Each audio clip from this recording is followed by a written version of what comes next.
Fala, criptonianos, seja bem-vindo ao canal, fazendo mais um vídeo aqui para vocês falando sobre o Bitcoin e as criptomoedas. Vamos lá fazer essa análise? Então, o Bitcoin continua dentro do triângulo simétrico, né? E chegou próximo aqui do topo, e aí a galera começa a shortar porque chegou numa região favorável para eles, que o stop deles eles colocam um pouco acima do rompimento ali. Conforme o preço vai se aproximando do rompimento, conforme o preço vai se aproximando dessa região aqui, a galera começa a fazer shortar, começa a shortar, porque aí eles colocam o stop dele aqui logo acima dessa linha aqui, caso romper, eles vão ser estopados, e aí a relação dele de risco-retorno fica favorável, né? Fica muito favorável, porque aí eles conseguem perder um pouquinho só, né? Nessa região aqui eles são estopados, mas em compensação eles têm toda essa região aqui para poder lucrar. Então o risco de retorno deles fica favorável e aí a galera começa a shortar, beleza? E o normal do triângulo simétrico é geralmente ele tende a percorrer 70% do corpo. Então, quer dizer, a gente já está em ponto já de rompimento daqui a pouco, logo mais, talvez amanhã, depois da manhã a gente já vai ver o rompimento disso daí.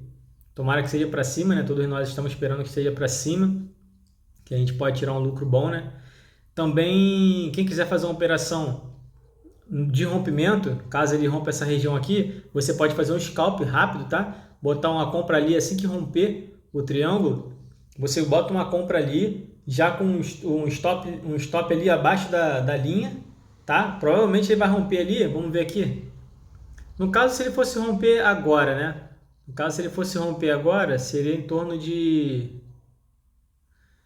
38.500. Fechasse um candle acima de 38.500, você entra com uma operaçãozinha ali de compra, com um stopzinho ali em 38, e aí você tem, vamos dizer que você tenha 1,5% aí de prejuízo, caso você for estopado, e você tem um percentual de lucro bem maior. Mas eu particularmente estou aguardando também esse rompimento para poder ter uma confiança melhor para poder fazer o trade. Se a gente der um zoom out, galera, se a gente der um zoom out aqui e botar no gráfico diário,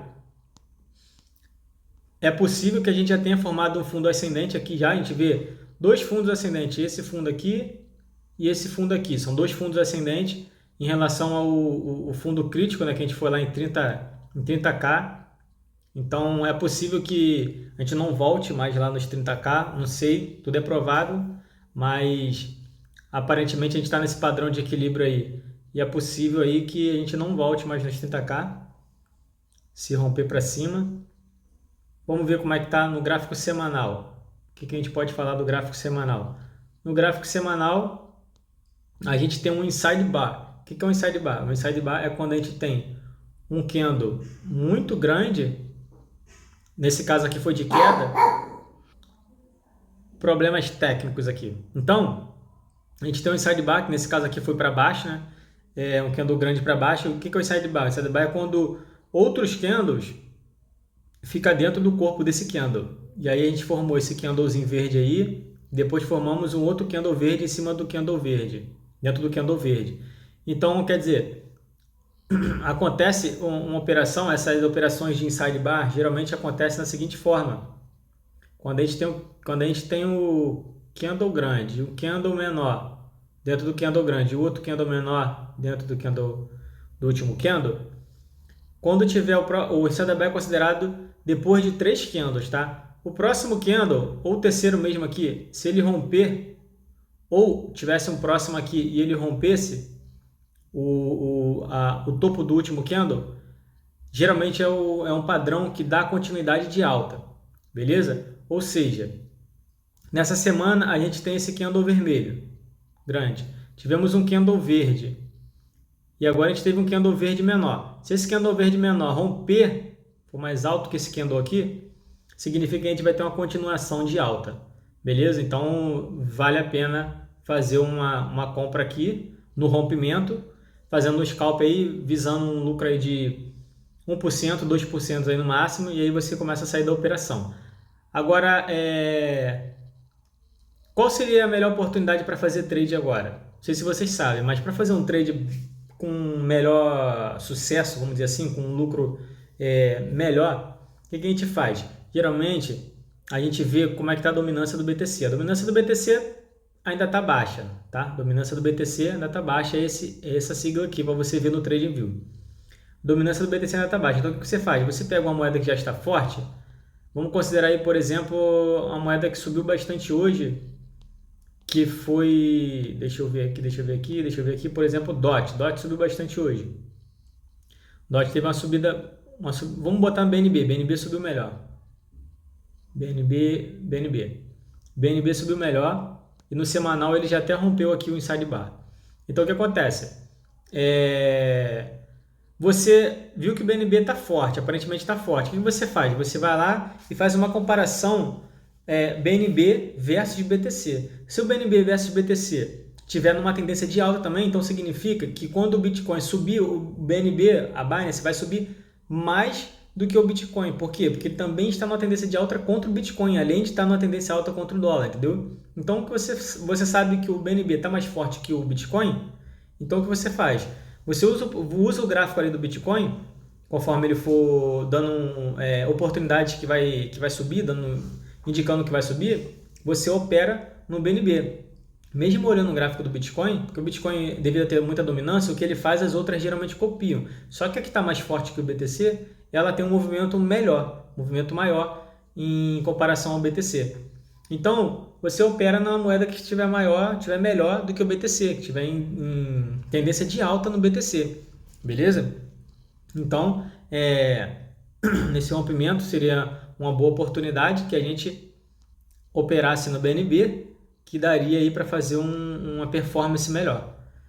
Aproveitando que a gente está aqui na BNB, vamos fazer uma avaliação. BNB já fez um pivô de alta no gráfico de 4 horas, tá? Já fizemos um pivô de alta aqui no gráfico de 4 horas. Já fizemos um pivô de alta. Deixa eu digitar de novo.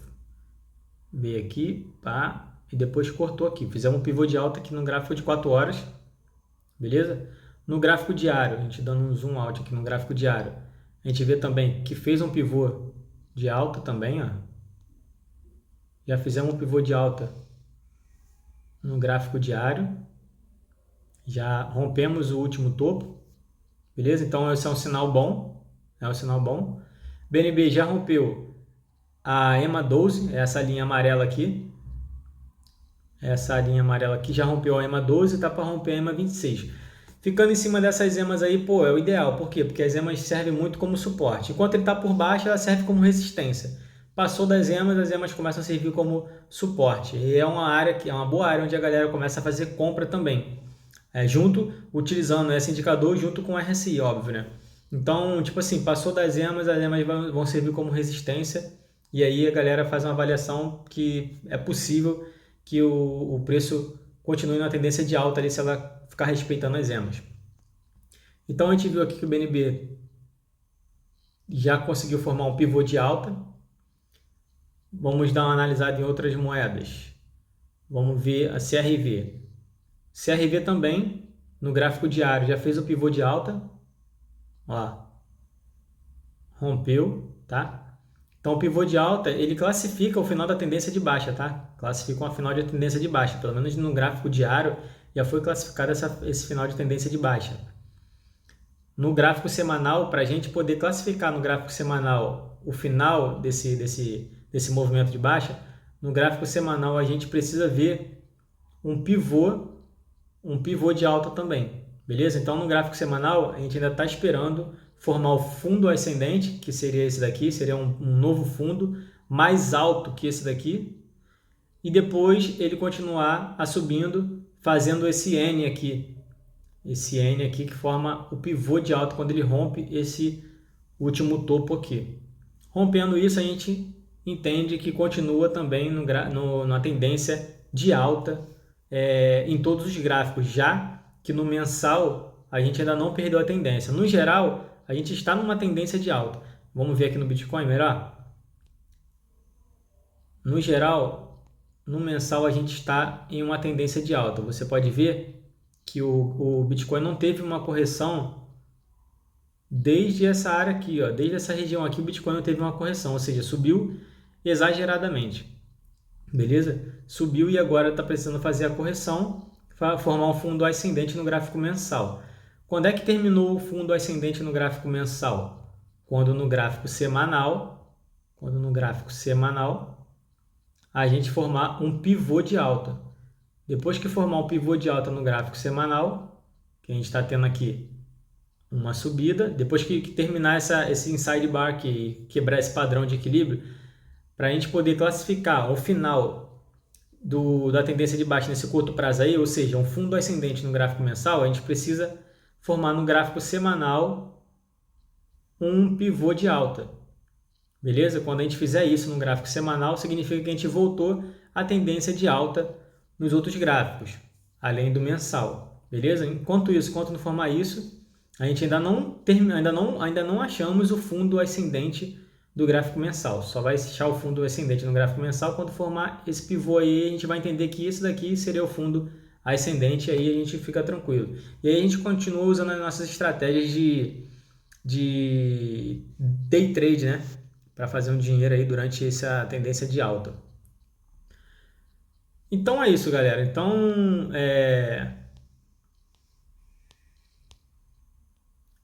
tá bom. Então é isso aí.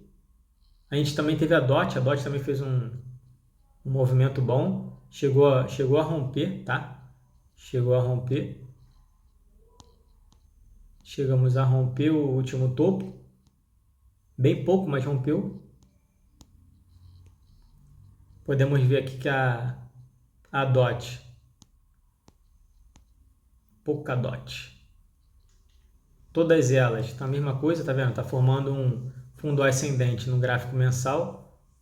Ó, o último fundo foi aqui, fizemos isso, tá fazendo isso e agora vai continuar a alta no gráfico mensal quando a gente romper esse último topo aqui. Então é importante, pessoal, que a gente viaje por todos os tempos de gráfico para que a gente possa entender melhor o que está acontecendo no movimento de preço dessas criptomoedas, entendeu? Então é importante que a gente navegue em todos os tempos de gráficos e faça uma avaliação também, beleza? E aí,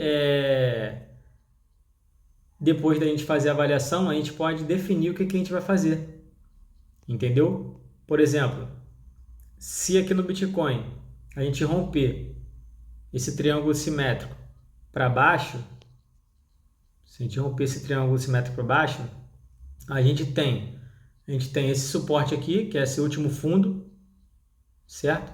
E a gente tem esse último fundo aqui. Então temos dois suportes para poder segurar o preço. Se ele romper esses dois suportes aí a gente vai e diminui para poder a gente ver qual foi o último suporte abaixo desse. Joga no gráfico diário e ver qual foi o último suporte abaixo desse. Se eu não me engano, foi esse daqui. Deixa eu ver, foi 28, né? 28, 29 mil. 28, 29 mil. Se romper 28, 29 mil, aí o último suporte que a gente tem começa a ser aqui embaixo, aqui, ó. Aí a gente vai vir aqui para níveis de 20 mil. 20 mil vai ser o próximo suporte. Mas eu acho bem difícil chegar nessa região, tá? Mas caso chegar, a gente tem que se preparar. Beleza? E aí a gente fica trabalhando a seguinte estratégia. Caso rompa para baixo, a gente entra na estratégia aí do seguinte, a gente espera aqui no gráfico de 15 minutos, vai entrar em sobrevenda depois que romper, né? Depois que romper no gráfico de 4 horas, na verdade, no gráfico de 4 horas, vai entrar em sobrevenda. E aí você vê, quando no gráfico diário entrar em sobrevenda, no gráfico de 4 horas entrar em sobrevenda, no gráfico de 1 hora entrar em sobrevenda e no gráfico de 1 hora entrar em sobrevenda também, esses quatro tempos gráficos junto, ao mesmo tempo entrar em sobrevenda, você começa a fazer compra, porque já está extremamente saturado de venda. Então a força vendedora vai estar saturada e qualquer força compradora, qualquer pequena força compradora, a gente vai conseguir voltar a fazer um repique aí de alta para a gente poder fazer um lucro aí num trade, entendeu? Então a dica é essa. Por quê? Porque como a gente está em tendência de baixa no curto prazo, a gente está esperando uma condições um pouco mais extrema. Para a gente poder arriscar o nosso dinheiro, para a gente poder fazer um day trade. Se a gente tivesse nos tempos se a gente tivesse nas altas, igual a gente estava tendo aqui nesses períodos aqui, esses meses todinho aqui que a gente ficou de alta, deixa eu botar aqui no gráfico. Nesse tempo todinho aqui que a gente passou em alta, olha quanto tempo a gente ficou. A gente ficou meses. Quando a gente está com a tendência de alta assim clara em todos os tempos, a gente tem uma estratégia que é o seguinte: no tempo gráfico de 5 minutos, a primeira vez que atingiu sobrevenda, você faz compra parcial ali, que tem possíveis repiques. Geralmente, 99% do caso, sem repique. Beleza? 5 minutos de sobrevenda no RSI. Toda vez que tiver um gráfico com a tendência de alta assim em todos os tempos, 5 minutos de sobrevenda no RSI, compra, que a estratégia funciona. Agora, como a gente está numa tendência de baixa a curto prazo, então a gente não pode arriscar fazer compras na sobrevenda no gráfico de 5 minutos, nem no de 15, nem no de 1 hora. Agora, o de 4 horas, quando chega assim no extremo, quando chega em torno de 25 RSI, e aí no gráfico diário também entra em sobrevenda, aí vale a pena fazer um trade, que aí a gente consegue ter um pouco mais de segurança na operação em relação a ter um repique. Beleza? Então é isso, pessoal. Então, esse é o conteúdo aí de hoje. Se vocês gostaram, dá um like aí.